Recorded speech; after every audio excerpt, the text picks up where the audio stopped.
හැමෝම හොඳින් ඉන්නවා ඇති කියලා මං හිතනවා. මට මේ ගෙවෙන්නේ ටිකක් නෙමෙයි හුඟක් අමාරු කාලයක්.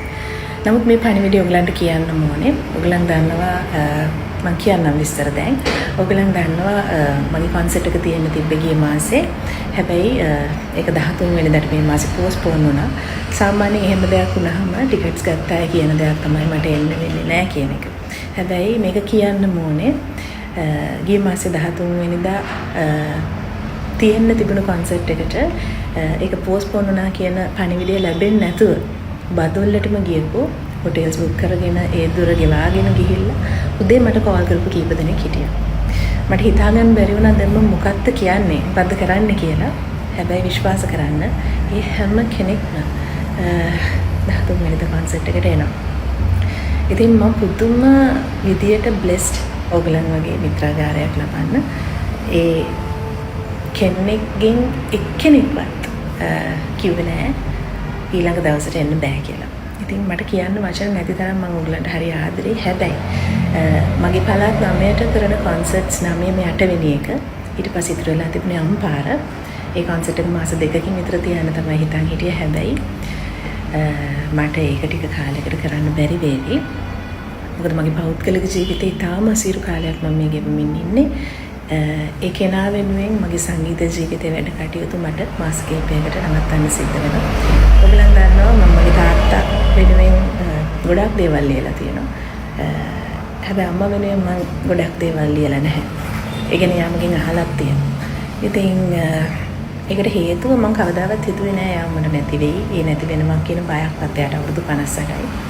හැබැයි අප්‍රේල් මාසේ 12 වෙනිදා වෙච්ච සිද්ධියක් එක්ක මට ගොඩක් දේවල් වලින් ඈත් වෙන්න සිද්ධ වෙනවා. ඒකට ලොකුම හේතුව මගේ අම්මා. ඉතින් අද මේ වෙනකොට මම මේ ගත්ත තීරණයත් එක්ක අම්මා සුවපත් වෙමින් ඉන්නවා. ඉතින් ඒ නිසා සංගීත ජීවිතේ බොහෝ දේවල් වලින් මට ඈත් වෙන්න සිද්ධ වුණා.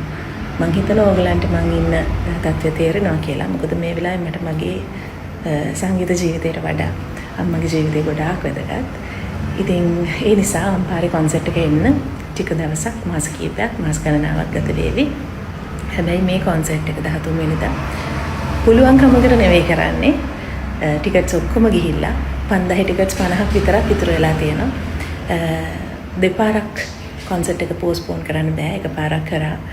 ඒ නිසා ඒ පැය කිහිපය, ඒ පැය දෙකමාර මම කොහොම හරි ඔයගොල්ලොත් එක්ක ගත කරනවා. වෙනතට මම ඔයගොල්ලන් කියන හැමදේම අහගෙන ඉන්නවා.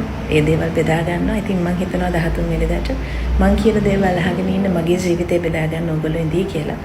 තාත්තා වෙනුවෙන් මම හිස්පිටුවක් තියනවා. වෙනදට ඒ හිස්පිටුවේ හැපැත්තේ අම්මා වාඩි වෙලා ඉන්නවා. හැබැයි ඔයගොල්ලෝ දකින්න නැති පහුගිය කන්සර්ට්ස් වල අම්මට එන්න බැරි වුණා. ටිකින් ටික තමයි මේ හැමදේම සිද්ධ වුණේ. ඒ කරලා අප්‍රේල් මාසේ 12 වෙනිදා හිතා ගන්න බැරි විදියට අපේ ජීවිත වලට දෙයක් සිද්ධ වෙනවා. හැබැයි ඔයගොල්ලෝ දන්නවා හැමදේම මම බොහොම ලස්සනට hina වෙලා දරා ගන්න කැමති කෙනෙක්. මගේ අම්මා මාව හදලා තියෙනෙත් එහෙමයි. ඒ නිසා අපි කොහොම හරි මේකට මුහුණ දෙමු. මම කොහොම හරි අම්මව නැගිටවනවා. ඒක තමයි මගේ එකම බලාපොරොත්තුව. ඒ වෙනුවෙන් ඔයගොල්ලෝ මට උදව් කරයි.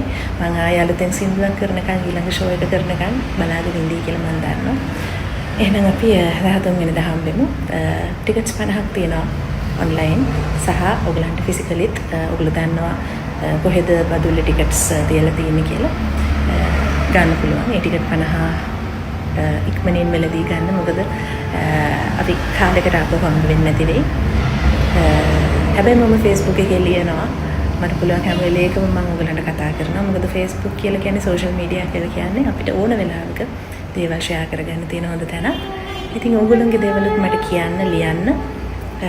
මෙච්චර කල් හිටියා වගේ මේ වෙලාවේ මම හිතනවා මාව තේරුම් අරගෙන මගේ මිත්‍රාගාරේ මාත් එක්ක මිදී කියලා අපි හම්බෙමු. හැමෝටම ගොඩාක් ආදරේ. මම අපි විද්‍යුත් විකාශකයින්ගේ සංසදයේ ඉදිරිපත් කරන හිමව් අරණ අමරදේව ප්‍රනාම ප්‍රසංගය. ශික්ෂා සංගීතයට ශශිකා, සංක, සුනීර, නුවන්තිකා, අමීෂ. ජූනි 13 සෙනසුරාදා රාත්‍රී 7ට සිනමන් ලේක් සයිඩ් හිදී ප්‍රවේශ පත්‍ර මයි ටිකට්ස් වෙතින්.